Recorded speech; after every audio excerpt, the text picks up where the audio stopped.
back for more on responsible fashion, and we're going to start this panel that's going to be full of key components of how to be innovative and to regenerate the fashion industry. We're going to have many speakers. We're going to start with Kresse Wesling, who is the co-founder of Elvis Kresse. We will also have, in New York, Stephanie Benedetto, who is the CEO and co-founder of Queen of Raw. Hi, Stephanie.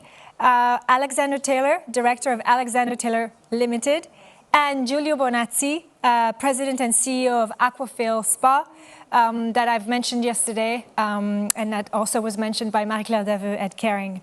But we're going to start with Kresse, and we'll finish with Aigle, the president of Aigle, Sandrine Conseiller, who's here with us live today.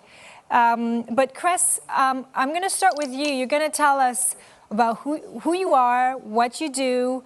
You're a fellow Canadian. I'm a big fan of what you do. I'm very inspired by how, as an entrepreneur, you had an idea just by visiting a fire station. And now you live on a farm and continue to do the amazing work you're doing with the hose of fire stations that who've managed to reclaim and repurpose. The floor is yours. Hi. So yeah, I guess today I've got an opportunity to tell you a little bit about who we are and what we do and why we do it. And the story, I suppose, starts in a very humble way. You know, I moved to London in 2004, and I had just sold a company. Most people think when you sell a company, you have lots of money. I had a tiny amount of money, but just enough to basically explore for a while, have a bit of time off. And really follow my nose and see what I was curious about. And for me, that meant going to landfill sites and looking at how much waste was produced in the UK and what that waste was and why was it being produced at all. And I came to have this sort of love-hate relationship with waste. Some of it was so inspiring to me, so I loved it. But then, of course, I hate all of it because why does it exist at all? And it was kind of at that point in 2005 when I discovered my first fire hose. And I thought, I wonder what a fire hose is doing in landfill. Then I had a meeting with the London Fire Brigade, and I learned about this beautiful material, which is decommissioned after either 25 years of service or after it gets a catastrophic tear and can no longer be used. And I spent a lot of time researching this material at the British Library. I went to Yorkshire to the factory where it's made. I wanted to understand its melting point, its heating point. I wanted to be an expert in 25-year-old fire hose because I thought that's my best chance to save it if I know everything about it. And one thing that we discovered in the research was that the same material that a few of the very high-end French luxury brands use in their collections is exactly the same material that is used to make fire hose. In fact, fire hose is just a higher grade version of these materials. And I then started looking at the luxury industry and saw that actually there's some interesting failures there. You know, if you think about the history of luxury, it was about, you know, performance, utility, creativity, craftsmanship. And I'm not sure that's where the industry was in 2005. I'm not sure if that's where that industry is now.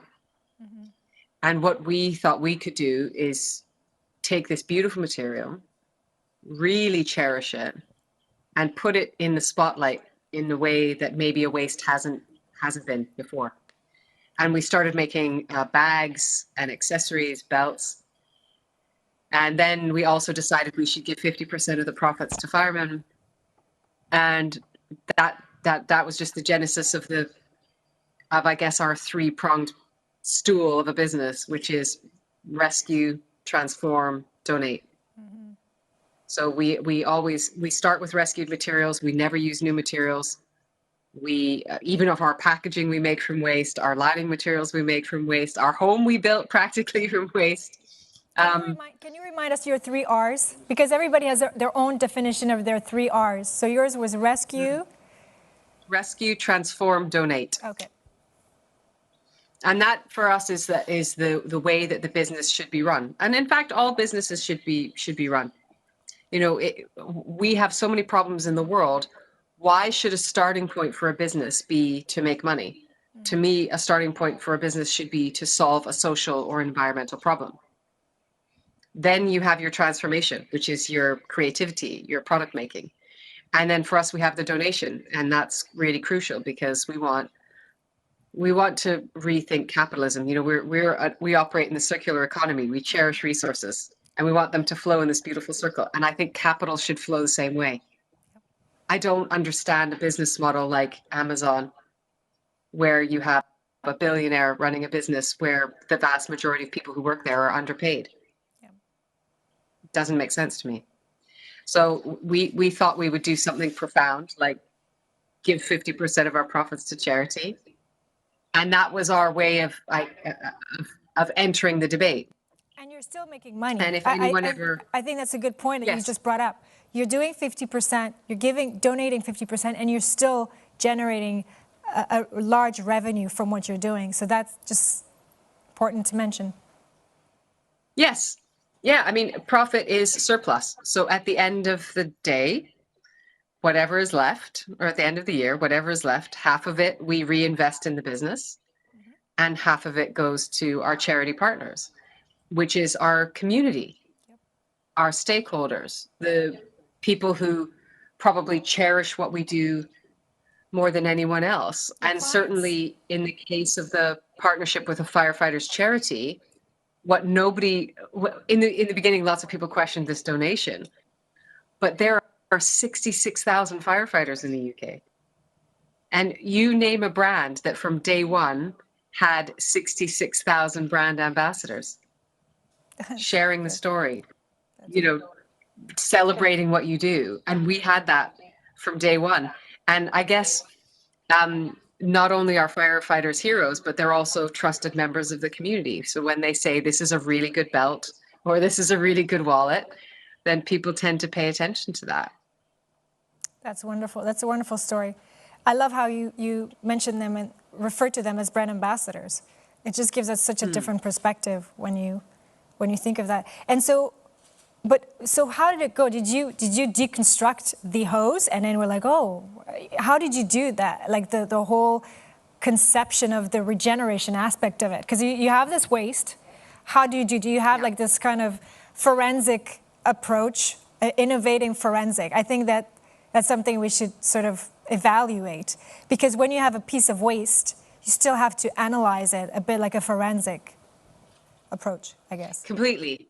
And I think what we called it in the beginning was backwards design, because we sat with the problem and we looked at, you know, how is a hose made? What's its structural integrity? It's a double wall nitrile rubber jacket, so sandwiching a nylon woven core. What can that do? It's 4 mil thick, so you can't use it to stitch with. The belts we could make with full thickness hose, bags we couldn't make with full thickness hose. How do we transform this material? How do we clean this material? And most of those questions couldn't be answered with equipment that was available in the market. So we designed and built cleaning equipment. We designed attachments for sewing machines that would make it work with a very stiff rubber, because most of the machines were designed for leather, which is stiff but not sticky. So, you know, there was a lot of adaptations that we had to make over the years. But that stubbornness and that, I guess, the focus on putting fire hose first, the material first, and taking all of our design directions from the material and from its utility is why we've ended up with really good products. And so durability is a big part of your products. So not only you're reclaiming waste, but you're also having such a long, like you talked about circularity, it's like a never-ending loop, really. In nature, everything functions that way, and we're going to talk about this with the president of Aigle in a few minutes. The durability component is a very important thing. So what do you do for post-purchase consumers that have issues, or that, you know, the product gets a little bit damaged? Or I know you have something in place for that. So we have a kind of repair for life mentality. So obviously in the first year, if anything goes wrong, we fix it for free. But then from that point going forward, we fix it at cost. And that means that our largest ever repair And this is for a bag that was abandoned under a hedge for a year, and the rivets had rusted and the lining had gone moldy. The maximum we've ever charged for a repair was £50. Oh, wow. Very So interesting. because we want to invest in these products for the long term, and we think they can last for the long term. That being said, you know, there are bags and belts that we know that are out there that are 12, 13 years old and still working absolutely perfectly.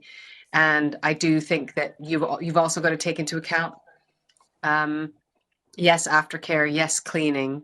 But then when we get on to, let's say, the next material we rescued, which is leather waste, instead of designing products with leather waste, we've designed a system that turns leather waste into components so that they can be woven together through time, so that we can make a piece, unmake a piece, make a piece again, unmake a piece.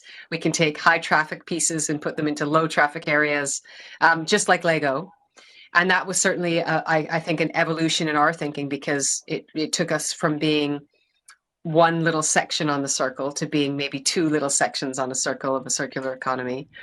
But always with the same philosophy: rescue, transform, donate. So with our leather waste that we collect, we give 50% of the profits to Barefoot College, where we train women to become solar engineers. And that's because cows and climate change are on the same page.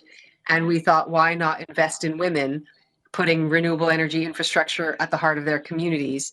And it's just been, that's been the most delightful partnership. Absolutely mind-blowing. Oh, it's so And certainly inspiring. what keeps everyone happy here. If every business was run like yours, wow, that would be incredible. Hopefully one day.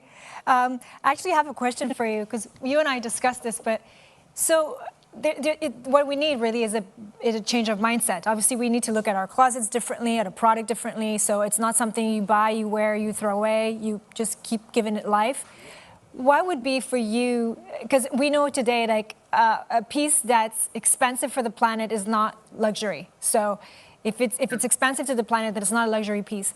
What would be for you a thing that you would like to share with our audience, whether they are in the industry or they're consumers? What would be your advice? I know you live on a farm. You have such a great connection to nature. You're what I call an environmentally intelligent person. What would be your advice for people to change their mindset and the way they approach their products? You have to break things down into the systems that they come from, and you have to understand all of the components that underpin that system. So when we're talking about the food system, the reason I wanted to live on a farm and to come here and practice regenerative agriculture is that there's such delightful complexity in the natural world. You know, you can look at 10 square inches of topsoil and never, ever, ever finish counting the microorganisms that are in it. And it's so complicated, and it's so stunningly beautiful, and it's so perfect as a food delivery system that we need to respect it and we need to enhance it. And then when you go to fashion, you have to think, okay, how was this material generated? What is it? What are its key components? If you have Aquafil on a chat later, I mean, Yes. they went Right for after you. fishing nets. They went for regenerated nylon. So they, like us, started with a problem. And they learned to love everything about that polymer. What can we do with that polymer? What is its potential? How can we weave it? How can we get different surfaces from it? And for us, we want to break down, yes, the raw material. Then who cuts it? Who trims it? Who sews it? Where is that done? How are those people treated? How was it shipped? How is it packaged? How is it marketed? Have they like, let's say H&M got 4 billion pounds of unsold stock sitting around, and then they hyper discount? Or do they make in small batches and only ever make more when they've sold out and never discount at all? Because actually they want people to understand the true value behind the goods that they create. And that's more of our model. So I think the biggest thing that I can ask people to do is to fall in love with complexity and realize that no one's ever going to give you a simple binary, this is good, that is bad answer. But what they can give you is like an insight in, if you fall in love with complexity, you'll never be bored. That's right. And you'll be endlessly fascinated by how things work. That's a It'll be hard really for you good to one. shop as well. Fall in love It'll with slow you complexity. right down. Hashtag fall in love with complexity. It's such a good one. And also the message that you've had about the relationship with nature, the observation. Maybe one of the other messages that we could share, if you agree, is to be more curious. I think curiosity, healthy curiosity to, you know, like somebody was talking yesterday on a panel and saying, like, if you're in a camp in nature and you see a bug and you try to kill it right away, but you don't know what the purpose of the bug is. Maybe he's helping you not being stung by something, or it's part of this loop that you discussed. So in closing, I would like to thank you for this. Fall in love with complexity. For sure, really, fashion is an emotion.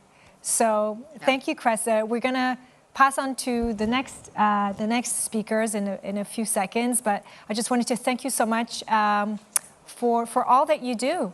Maybe you have a lasting word for our audience?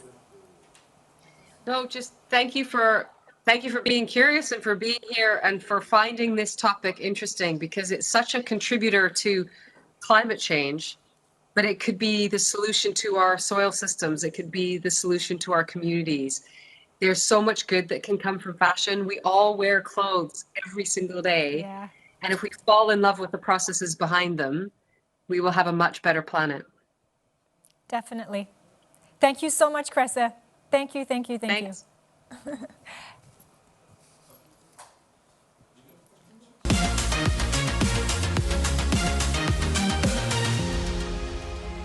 Hi, and we're back with more speakers on regenerative fashion and responsible fashion. I'm so excited to welcome you three. I'm a big fan of yours. Stephanie Benedetto in New York, the Queen of Raw. Giulio Bonazzi in Milan. You are the star. So many people have mentioned you, and yesterday particularly Karen mentioned you a few times. And Alexander Taylor, the famous designer of the Parley for the Ocean sneaker. That's how I introduce you every time, and it's a hit every time. I would like to start by you, Stephanie, and asking you your journey. And all of you have such a complementary approach to dealing with fashion today. And I'm such a fan of yours. Maybe you can tell us more. I'll let you speak. Thank you so much. I'm thrilled to be with you all today. For me, I'm on a mission to solve the world's water crisis. And my focus is textiles and fashion, which by some accounts is the second biggest polluter of clean water globally. And the beauty of that problem is that it also means that fashion and textiles literally have the power to solve the world's water crisis. If we think a little bit differently about what we're using, how we're creating these things, and how we're consuming them. And so I keyed in early on, coming from a family of over 100 years in fashion and textiles, on the issue of waste. And every single year, $120 billion of unused textiles just sit in warehouses collecting dust, or being burned or sent to landfill. And what's interesting about that is, textile waste is certainly bad for people and planet, but it's also bad for a business's profit, right? That volume waste isn't just environmentally irresponsible, it's a CFO issue. Yeah. And so for my business, we want to solve that. And we built a marketplace with software to help anyone from a student maker, crafter, or quilter to the biggest brands and retailers in the world to buy and sell their unused textiles, keep it out of landfill, and turn what would be pollution into profit. And we've actually already saved over 1 billion gallons of water, and we're just getting started. So never doubt that the actions you take can't go change the world. Wow, that's amazing. Can you just remind us that number? Because the numbers are important. Over 1 billion gallons of water, which is actually enough clean water for 1.4 million people to drink around the world for 3 years. And what's interesting is that obviously that has a massive impact on people and planet. But in doing that, we've actually also saved, some of our enterprise customers have saved up to 15% of their bottom line in just 1 year, just by finding and selling this waste. Incredible. And so there you can really marry people, planet, and profit, and do sustainability profitably and at scale. But tell me more about the technology, because you mentioned it, and it's also a groundbreaking technology that you're using. I believe you're using AI, if I'm not mistaken. Yes, we leverage tools like machine learning, AI, and blockchain because we need to make a match between a buyer and a seller happen quickly and efficiently all over the world. And in order to make that match, we need to leverage the tools of technology. But what's interesting is that with our marketplace, of course, we want to give businesses a platform to sell this waste. But perhaps most importantly, we want to help solve this problem. I want businesses to be able to minimize their waste streams going forward. And that's where we cull the data that we are collecting, which historically had been dark data, and we're able to map, measure, and trace the waste, figure out why you have it, and how can we minimize it going forward. So you're saving companies time. I mean, we have great companies at ChangeNOW. We obviously have Caring, large groups of fashion. We have so many people that are, so many brands that are here, luxury homes, houses, design, couture.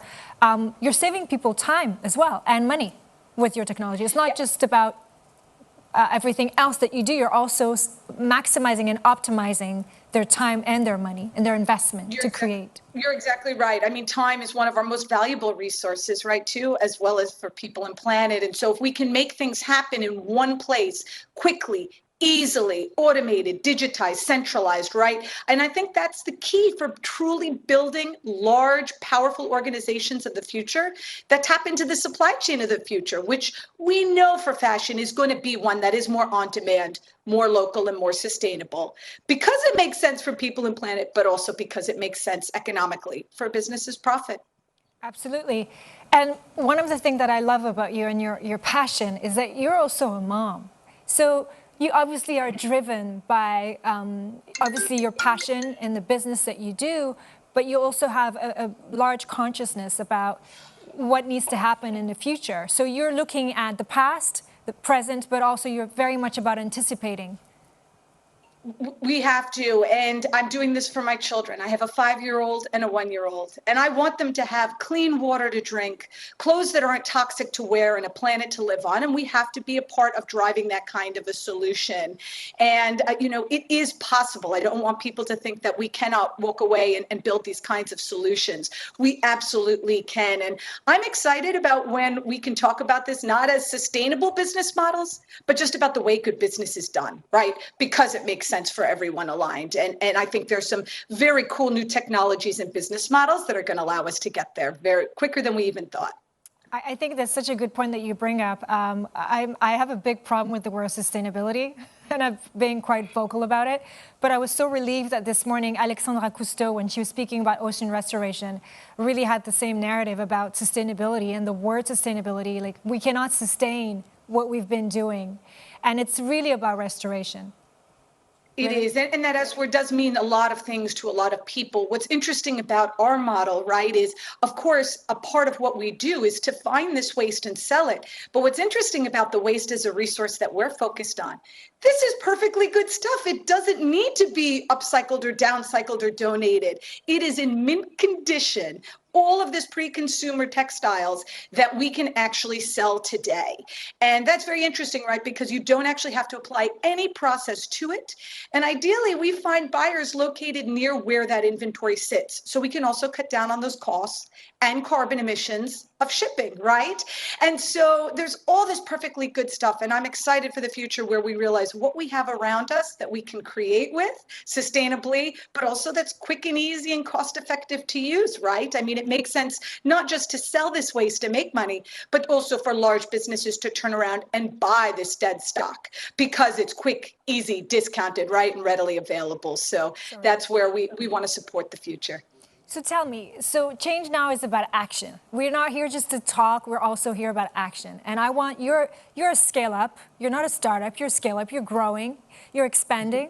What does Stephanie Benedetto, the Queen of Raw, needs to continue to help us save water? What do you need? What would be your wish list if you had to make one today with our audience? If there are companies listening that are not having a sustainable, I'm going to use the word action, what would be the use for you? And take that time to tell us what you would want. The time and the opportunity to act is now, and we are going after the largest brands and retailers in the world, because from fast fashion to luxury haute couture, just changing a small percent of the way you do business can have a massive impact on people and planet, but also on your business's profit. And you have to act today. Look at what's going on in the world, right? We're in a crisis of supply, but that also means an opportunity for you to build for the business that you want of the future. And to be able to truly survive today and thrive tomorrow, the time is now to adopt these solutions, go out there and make a difference. And then you can start continuing to do more and good work up and down your supply chain. But starting with your waste is the place to act today, and we're ready to work with you. Great. I hope that everybody listens to this. If you're a company, you know what to do. Stephanie, I believe you have something to announce today with us. You know, we're really excited that for a long time, we've been building and growing our marketplace. And it is an open platform for anyone to be able to participate. But what we are going to be releasing very soon is opening up our software. This is software and tools so that the largest brands and the retailers can participate in our community, automated and at scale. And as part of that solution, they're going to be able to track in real time, both for themselves as a business, as well as for their consumers, the amount of water, toxins, carbon emissions, and dollars saved. So I'm very excited to be announcing that, to be sharing it and opening it up for the world so that everyone can participate in this solution and be a part of solving the world's water crisis. Stephanie, I'm going to get back to you, but I would like to now go to Milan. I love how we can travel digitally. I want to go to Milan and meet with Giulio. Giulio. Hi, Nora. How are you? I am very good. I'm so happy that you're with us today. Nora, you made me scared after the last two speakers. You know, I'm afraid that I have to run away, you know, because, of course, I've learned so many beautiful things that I am impressed, you know. Thank you. I mean, very much inspired. Do you know, it was very easy for me to do a segue to today's talk with you because Marie-Claire Daveux, the head of sustainability at Kering, said she was very proud to announce that she's been using the Aquafil brand textile since 2016. So she was a pioneer. But tell us more about what you do for people that don't know all that you do. Well, Aquafil is a nylon fiber or polymer that, instead of starting from petroleum, starts entirely from waste. And waste that are particularly ugly, like, I don't know, fishing nets or old carpets, plastic scraps, and also textile trims that we collect from our customers, including, for example, Gucci or Prada or Stella McCartney, because you know that very little of these trims are today recycled or reused. So this system is quite unique because thanks to the magics of nylon, can return to the original building block of the raw material. So we go back to the monomer and with a proper purification. Of course, without using any solvent or hazardous substance, we can remake any nylon product. And in this way, luckily, our customers have no limitations. They can really express all their creativity, or if they need performances, get the best performances out of nylon, and this an infinite number of times, and with 90% lower carbon emission. So we are not yet perfect, still far from being perfect, but every day we're trying to be a little better than the day before, you know, because at the end we have to do good, not simply less bad. Absolutely, and you're doing so much. So, if I'm not mistaken, Gucci has been using your technique and your textile for a while now. Are there any other brands that people may not know about that uses your textile? Well, today in fashion, more than 2,000 companies worldwide are using Aquafil. A lot of them are making a swimsuit or jackets or backpacks or bags, or sneakers lately. And the Kering Group, I must say, they have been among the early adopters. Also when Stella McCartney was, let's say, belonging to them, was also one of the early adopters. Gucci was one of the early adopters as well. And of course, as you can imagine, this makes me very, very happy. Yes. But I mean, all the companies and all the customers are beautiful to me, you know. In Italian, we have a say that every children is beautiful for the mother, you know. Absolutely, absolutely. But I know, so you're passionate about innovation. you do a lot of research, you're very curious, you're very innovative. So what is next? I mean, you've come up with this incredible technique in textile, but I know that you're continuously growing and it's always brewing, and I know you have a very dedicated team, and every time we've exchanged, I can feel that there's a lot of activity. Maybe there are some things you can share of what else you're going to do to help us get and to acquire a more more responsible fashion industry?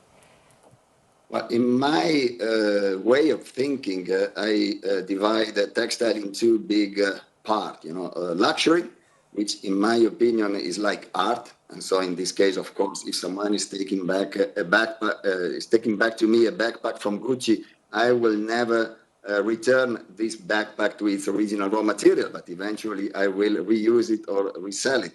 And then I mean the rest of textile, which is non-belonging to luxury, that needs really to change and to go deeply into a new circle of designing that we call eco-design, so that can fully be recyclable in a very competitive way. So what we are doing, and that's really a lot of fun, but a lot of challenge, is really to try to develop a new ingredients, of course, made in nylon, and to begin to redesign products. The first example of this has been the circular serious jacket of Napa Piri, which is entirely made by one material, but now we have many other products that are being rolled out during the next months or a couple of years. So you're going to continue to bring us new forms of textile that are more responsible. Correct. And so I'm going to ask you the same question. So you're not a startup or a scale up, but everybody has a wish list. Everybody wants to keep expanding. So this is a place that is rooted in change. Really, ChangeNOW is just a summit where people talk. It's also an opportunity for anyone that's here who is having an action to express where else they want to go and trying to find partners, people that they can expand with. So what would be your, I'm like the genie in the bottle today. Just tell us what's your wish list. Well, you know, Aquafil is not a small company. We are the largest nylon manufacturer in Europe and among the 10 largest in the world. And clearly, to change a company like ours takes years, takes time, takes a lot of investment and a lot of patience, you know. And also you have to believe in it. But we also need partnerships. I mean, we need not only good customers, but also other people who really want to join this journey and really want to change the world, you know, like the people who have just, you know, presented, and they could be, well, the firefighter hose, you know, yes, they're also partially made in nylon, so I could fully, of course, collaborate. But I'm also in the same trajectory of saving water, which is indeed one of our most important points. Well, one of my dream, and I'm not very far from it, is really to find a way to measure microfibers. You know that microfiber release, especially for synthetic fibers, is one of the problems. There are many others. Unfortunately, it's not the only one. But indeed, we have to find a way to measure and to avoid releasing microfibers. And actually, we are now in the process of validating a scientific methodology by the European bodies, and if this is going to be the standard, then it will be easy to understand if a fabric is releasing microfibers or not. And when you measure, you have already half resolved the problem, you know, so we are going into this direction. That's a very important point you bring out, because last year at ChangeNOW we had Planet Care, who has these filters for microbeads from washing machines, and we've actually been able to see that they've been able to influence the circularity, or the anti-waste law, as we call it in France. But we know that there are discussions about making this law a circularity law in Europe, and obviously you three are going to be frontline to provide us with the solutions. Maybe there's something you can say about how, because you're a big actor of the industry in Italy, and perhaps in terms of right now, I mean, let's address this, and I want to address this with you, because your family has been in business for so many years, and as we are facing this economic crisis, the next economy, the economy that we're building right now, or at least we're trying to build, is an economy of restoration and regeneration, not sustainability, about restoring, about regeneration. And obviously, you're going to be a big player, but what would be the advice that you would give, or the tools that you say would be useful for you to expand on this economy and to create jobs that are not destroying our planet, but are making it alive again and healing it? Well, as Mr. Yunus, the Nobel Prize, said, that this crisis is an opportunity to redesign our society. And I like to say, let's begin with the end in mind.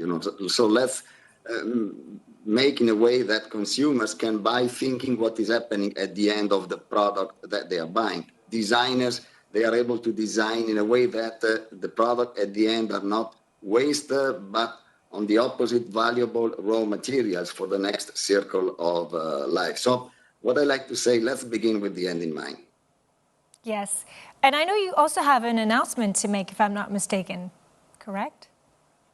Well, this is something that you are pulling out of my heart, actually. I'm like getting everything out of you guys today.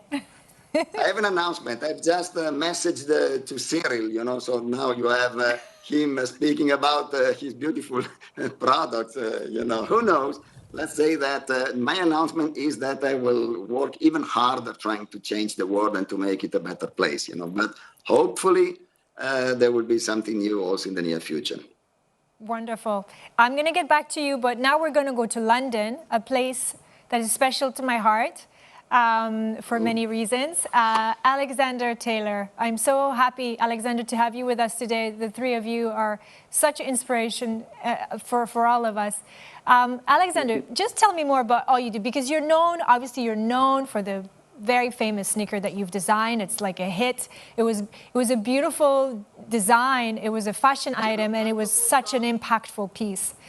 And I know that today you're doing the same thing. You're continuing to create these kinds of pieces that are impactful, beautiful, and with the design in mind. So tell me more about you. Thank you, Nora. Yeah, and to tell you everything I do is, I started, I'm an industrial designer, and I in 2007, I was invited to work on a project with Adidas, and that project was about bringing cross-pollination of technology from another world into a world of footwear at the time when not a lot really had happened in terms of innovation for many years. And so I was lucky enough to be a designer selected to be part of a collaboration, which started my story in terms of making footwear, and also giving me the opportunity to work with a brand such as Adidas and work on exciting projects. And that project was working and developing first prime knit shoe, and that then led me into a longer relationship since then, working on different projects and being fortunate enough to be in a position to then be invited to create the first pairs to be presented in the United Nations when Adidas were announcing their partnership with Parley for the Oceans. And then since then, I work on many different other projects and with other clients, but from a footwear perspective, it's really been the majority of the time with Adidas.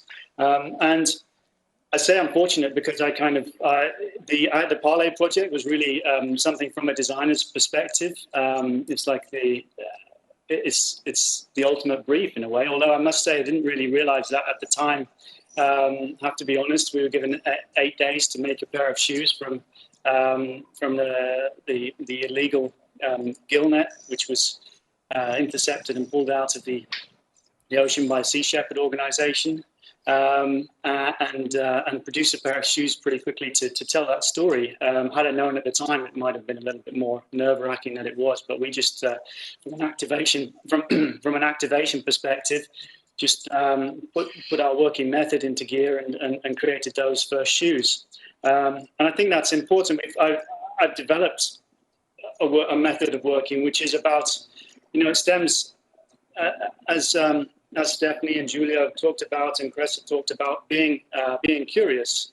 My whole designer's life, especially, and I'm sure before that as well. But I took the first opportunity to work with Adidas, not to design one pair of shoes, but to design the way, to challenge the way that shoes were made entirely, and try and, like I say, pursue and understand and ask as many questions and have, an appetite to learn and collaborate and take me forward on a journey which would somehow create in partnership better product. And that's essentially the strapline that we work to here, is a working method kind of approach and application as to being curious and constantly wanting to learn and partner with industry experts. We can't have enough experts in the room, essentially, and it's about putting all of those, joining those dots and making, like I say, better products. But the first project that we did, like I say, the knitting project, really opened up the opportunity to explore systems within an industry which really, like I say, just hadn't changed. It was pretty much kind of there was a format and a way of working, but we could somehow break that mold and create opportunity through designing and creating models and creating creating product, building product, and then understanding how systems could be challenged and changed.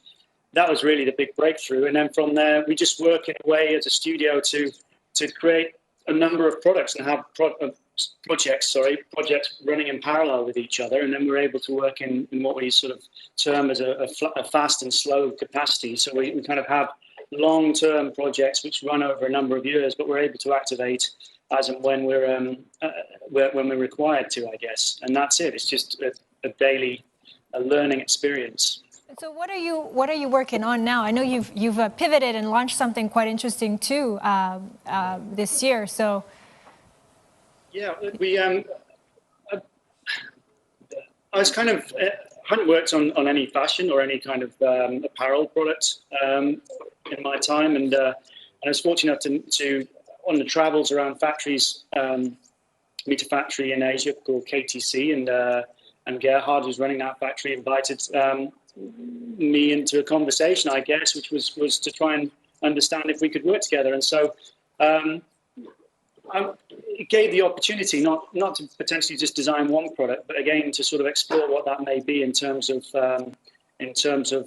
a story, how that would fit with our philosophy here and my philosophy and make sense. And so upon visiting the factory, we naturally had a tour, and regular tour of the factories, and understood there the amount of dead stock inventory or leftover materials and premium quality outdoor textiles, essentially, that they work with.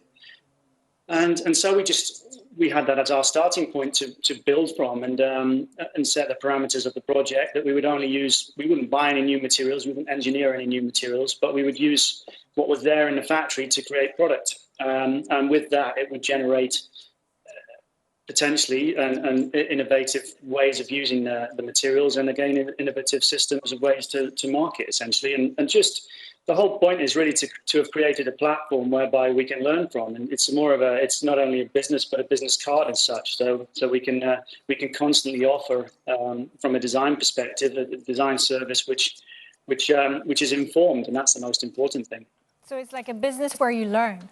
That's a good way to put it. It's like a business where you actually learn how to evolve. I know that Stephanie's liking that one. But yeah, so Alexander, one more question to you. And we know how innovative you've been. And is there maybe a new luxury piece that's going to come out of your mind, where we had the Parley for the Ocean sneaker? I think everybody would agree to say that we would want more to see how we can turn waste into something beautiful. Like, waste is beautiful if you know what to do with it, and you know what to do with it. So maybe you can tell us if you're planning on launching something else, like another, star sneaker. Well, I don't know. There's I liked Giulio's. We're on people. I will continue the pursuit of creating those products and working as hard as possible. I think all the time we're in.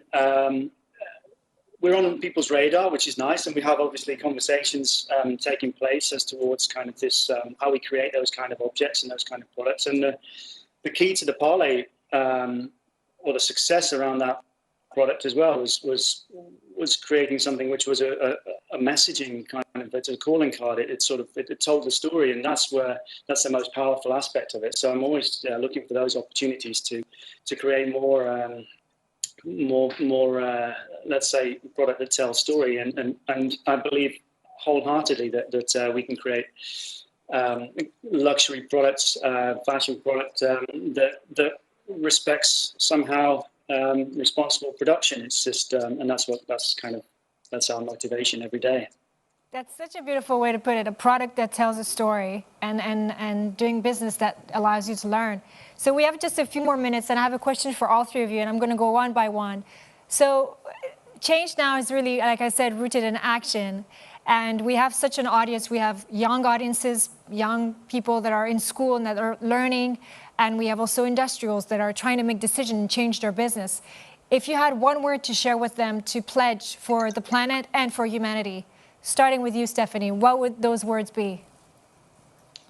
Take action. As much as we're all probably a part of the problems, we're also all a part of the solutions. And the idea is that we can talk about these ideas, we can build great technologies, we can build great business models, but we need people to be able to act on them. And anyone can participate, anyone can act, anyone can help solve these challenges at scale. And we need to align all the stakeholders across industries and around the world. And the more consortiums and groups and conversations like this where we come together, you can be armed with the tools to go and act today so that we can all thrive tomorrow. Thank you, Stephanie. That was beautiful. Straight up from New York, my town. Giulio, your turn. What would that be? Your word of encouragement and pledge for humanity and the planet as we're trying to all take actions. What I would like to ask you, actually, is help us to build really a consortium of good people and good companies, because I believe that only going together and putting together people with goodwill, we are able to change the world, let's say, in time before making too many damages to it. Giulio, your message has been heard. Yeah, I'm working on it with ChangeNOW and with Who Cares Chronicles. We are, very much so. Constellation and Comet programs, check it out. Alexander, your turn. You get the last word. Pressure. Wow, pressure's on.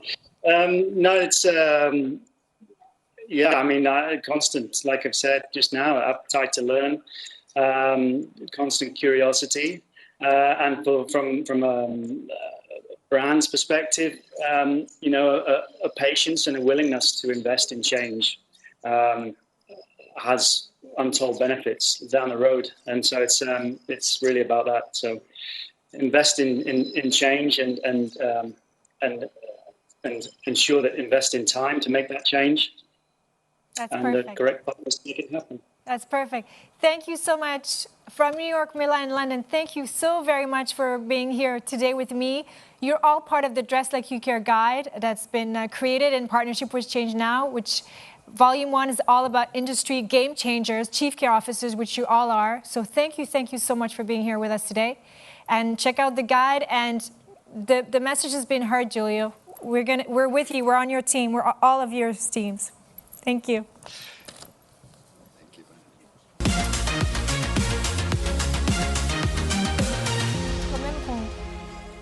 Next, we got a great speaker from Paris. Hello.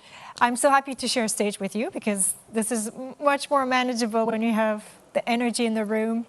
Sandrine Conseiller, you are the president and CEO of Aigle. Aigle is a very old French company that is rooted in France but has a history with the United States.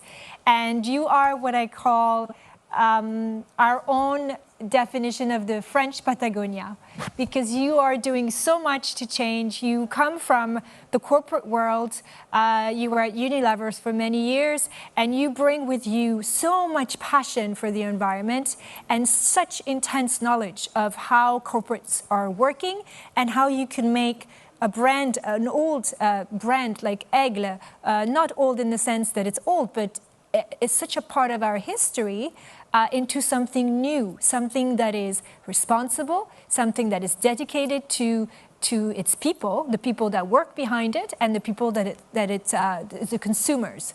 And so it's an honor to have you with me today. I'm going to let you introduce yourself and share with all of our audiences your passion for the brand, because you and I had conversation before this panel. Well, thanks a lot for having me, and on behalf of the 1,600 people working with me at Aigle, because I feel I represent what we're trying to do. First, great panel before. I think I was texting with my team, Giulio, Stephanie, you're gonna hear about us. Yeah. So yeah, very soon, because it's as well what we are doing here at ChangeNOW. We are a mid-sized company, so we're getting a lot of ideas to be on our journey. Definitely French Patagonia is a great honor. We know that fashion is like 8% of the world carbon emission equivalent. So we have our role to play, definitely. And when we started to look at Aigle history, because you said it's old and it's true, it's more than 167 years, it's a legacy. We were a new team 2 years ago, me as a CEO and the team built around me. And the first things we did, we look at history, we look at the DNA of the brand. What is it really that Aigle is doing? And what we discovered, and I was like a gem, is that from day one, 1853, Aigle was doing what we can call today durable fashion. And at that time, for sure, the world didn't exist, which means products that are meant to last a lifetime, done out of natural ingredient, which is the natural rubber. At that time, only natural rubber. Now we're doing other type of product, like the jacket I'm wearing today. So from that base, we decided that this commitment needs to be more known, and as well that we have an opportunity to be true to the legacy of the brand and reinforce it. And we set up a setup of commitment that are super strong, because we became a purpose-driven company, which is a status that, like a benefit corporation in a way, that the French law allowed to have, that is very demanding because you can lose it and you are audited on it. And we set up a set of commitments, first on eco-conceived products, two, on the preservation of biodiversity, because the usage of our product, for those who don't know, are really linked to nature a lot. And the third part is that we think that there is no small step, that everybody can contribute. And so we try to give the opportunity to the consumer and as well to our team to make their mark and to have a small step personally into that journey. And all of this make a commitment that is driving us for the past 2 years now. That's very inspirational. And you and I talked a lot about how one of the components, one of the commitments that you had made was to not have your products produced overseas, but to be produced more locally, and particularly in France, so that, first of all, the service, so it wouldn't be like a product that comes from all the way, and the carbon footprint would be huge. And how did you do that? How did you come about that? So the first things for us is about measurement, because when you start, and it's a discussion we had a lot during ChangeNOW with other CEOs, other entrepreneurs, you don't know where to start. Very often, if you're here at ChangeNOW, you have a commitment, you want to contribute. Where do we start? For us, it was clear that we needed to start by measuring. We measure our carbon footprint, and therefore we measure a reduction of this, and that we set up the minus 46%, because that's the part that textile needs to do if we want to stay below 1.5 degrees, which we all want to. So we set up that trajectory for ourselves. Part of that is about the fabric, and the second part is about the way and the place where the products are produced. Very important for us to change the mindset around that. The business of Aigle is a bit counterintuitive for the French, is France and Europe, and half of it is Asia. So what is important for us, especially for the core products, the boots, is to be made where the people will use it.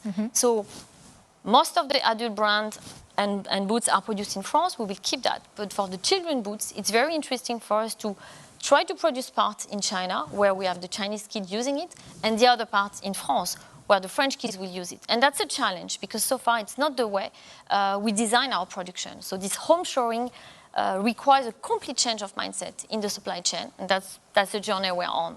And so are you launching an advice or a help to the people that are listening to us? I mean, I frequently exchange with a great initiative called the Sustain Chain. I actually would like to mention them today because they're a great team with Jacqueline Corbelli and Julia Perry, who are doing great work trying to find ways for brands to have in fashion to have an easy supply chain and a changed supply chain. So maybe that's something I can connect you with them as well. But one of the things that I really loved is that how you're trying to change, keep the DNA that was already responsible when it was started, really, when you think about it. So you're trying to reclaim that and make it known, because some of the times it's not that, I mean, we have companies that do greenwashing. It's a fact, it's a problem. But we have a lot of companies that do a lot of good but never communicate about it. And consumers don't know about it. So they're not informed of all the great practices. And you brought that to the forefront. So you're excavating the good that you're doing and making it more known so that it's easier for consumers to make knowledgeable purchases. Yeah, it was not an easy decision, actually. Because when you talk like we're doing now, you expose yourself as a CEO and as a company. And that's something, of course, I mean, it was for a long time, Aigle was involved into durable fashion, but decided very clearly not to communicate on it, because when you communicate, you expose yourself. Our philosophy with my team is that what is important is to be transparent. We're far from perfect, but the way we move is in the right direction. Typically, if we talk about a technical product, that's what we do, like this jacket, we're using a lot of polyester. Polyester, we know is from plastic. So what we have decided to do is to change the way we use polyester and switch from virgin polyester to recycled polyester. We are not lacking PET with all the water bottle and other. So we have this material. Again, it's a change for the team of sourcing, of way of producing, to deliver at the end the same type of technical product to the consumer who wants to buy that Aigle jacket that is both stylish and as well very highly technically rewarded and recognized. So this is the way we see things. We communicate on what we do well, on our goal, and on what the journey is left. And so far, it seems to work, because I think that's what people want today, transparency and to be part of a journey when they choose a brand. So I'm going to ask you a very contextual question. So I'm French and Canadian, but I'm also very French, so I understand that we're in the country of luxury. We have great brands that are present today and part of ChangeNOW, like Kering and LVMH. And luxury is such a big word in France. But is the word luxury in 2021, given the state of our planet? I always say that if a product is expensive to the planet, then it's not luxury. What is your definition of luxury, and how? I know you have a very strong, responsible definition of it, and that's why I'm asking you the question. How are you implementing that Aigle is kind of creating and oozing of that new definition of luxury? It's true that luxury has changed, in my view, and actually it's a discussion we have a lot with the department store, where the place where luxury is first proposed to consumer at a large scale. And I think I will give you their definition of luxury, because in a way it's stronger. And recently with the Printemps, we had that discussion about what's new luxury. And new luxury is about community, is about craftsmanship, is about authenticity, is about commitment. Mm-hmm. That definition suits us very well, and I think it's good for us, it's good for the planet as well. It appeals to values, inner values, and I think that's at the end what is it? It's long-lasting inner values that you represent through the product you choose to wear, actually. Yes. And so, if I read in a book that's a book called Made in France. It was a great chapter about Aigle, amongst many other brands like Baccarat, and it was really beautiful about artisan and craftsmanship. And I read that initially when the founder, an American man, was in the came from the US to France, and he had met a lot of farmers that were wearing these clogs, and he wanted to modernize the clogs and make it more effective for the farmers. So I just love the fact that it was linked to a very organic story. It is really started by observing farmers, the brand. Yeah, and actually. So how do you keep that by observing, I want to say, the agricultural ancient industry, of way of nature, of a relationship to earth. The story of Aigle is very telling at the very beginning, and actually what is very interesting is that we come to the company, we realized that the brand was very well respected, but the story has been forgotten. So we call actually a fashion historian to tell us our own story back. And what he told us is exactly what you were saying, plus the dimension of urbanity, because at the very beginning, Aigle was simply the brand to go outside. Either you are in the field or you are in the city. And in 1853, the city was a bit complicated to go outside, especially when it was raining. And that's where the clock started. And actually, we are super inspired by this story. And today, that's what we are trying to do. We're trying to provide product so that either you work in a field or you are in the city and you want just to go to the office, cycling. You have the right product to feel at ease and feel stylish, because it's fashion, it needs to be a pleasure. And at the same time, you are highly protected. So that's very first mission, that genesis of the brand. We're still embodying the best we can. Very good. I'm just going to jump back on what Alexander Tiller said, because he worked at Adidas, but you and I discussed this, and Adidas just launched something where you can rent outerwear for a specific purpose and then send it back. I know that you're thinking about the same kind of model, and I think rental is going to be one of the big things for a new approach to, particularly for outerwear, something that you provide. Maybe you can tell us more about that. Well, the first step, so we're thinking a lot of new model, because I think that's part of the role we have in fashion. The first steps we have engaged into is circular economy. Mm-hmm. So we launched last year a second-hand website. And it's a super good credit to the team, because while we were coping with the growth of digital, which was more than 60% for us during the pandemic, the team was developing in parallel that second-hand website.